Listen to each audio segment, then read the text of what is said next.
જૂનાગઢના માંગરોળ પંથકમાં ખાતરની અછતથી ખેડૂતોને ભારે હાલાકીનો સામનો કરવો પડી રહ્યો છે।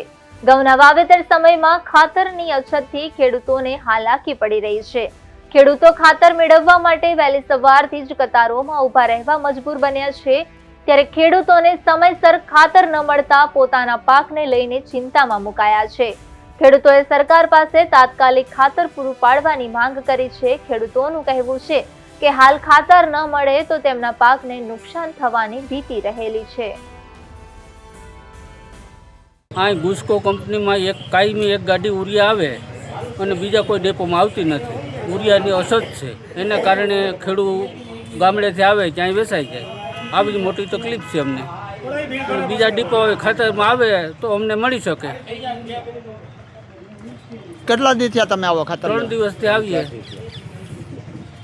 આ ખાતર છે એમાં શું વાંધો? એ તો ગાંગડા વાળું છે, હાલે એમ નથી।